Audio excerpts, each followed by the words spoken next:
শরীয়তপুরের নড়িয়ায় ৩ ব্যক্তিকে মারধর করে এবং তাদের হয়রানি করার উদ্দেশ্যে মিথ্যা মামলা দেওয়ার প্রতিবাদে সংবাদ সম্মেলন করেছে ভুক্তভোগী পরিবার।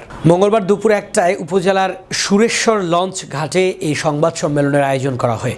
ভুক্তভোগী ৩ পরিবারের বাবা মা সংবাদ সম্মেলনে সাংবাদিকদের বলেন, গত ৩ ডিসেম্বর রিফাত, জিহাদ, ফাহাদ তারা ব্যবসায়ী কাজে টাকা নিয়ে ঘড়িসার বাজার থেকে আসার সময় ইছাপাশা পীর বক্স মৃধার বাড়ির সামনে আসলে পীর বক্স মৃধার হুকুমে তার ছেলে এবং ভাতিজারা সহ আরও আনুমানিক ৪০ থেকে ৫০ জন সন্ত্রাসী দেশীয় অস্ত্র নিয়ে তাদের উপর আক্রমণ করে টাকা নিয়ে যায় এবং তাদের মেরে গুরুতর আহত করে পরে তাদের উদ্ধার করে মুলফতগঞ্জ হসপিটালে ভর্তি করলে সন্ত্রাসীদের মিথ্যে মামলা তাদের হাসপাতাল থেকে ধরে নিয়ে যায়। আমরা এই মিথ্যে মামলা থেকে তাদের মুক্তি চাই এবং তাদের সাথে জড়িত সন্ত্রাসীদের কঠিন বিচার চাই। গ্রামে আমি ইছাপাশা এক গ্রামের আমার ছেলেরা ইছাপাশার লোকে মারছে, আমি এদের বিচার চাই।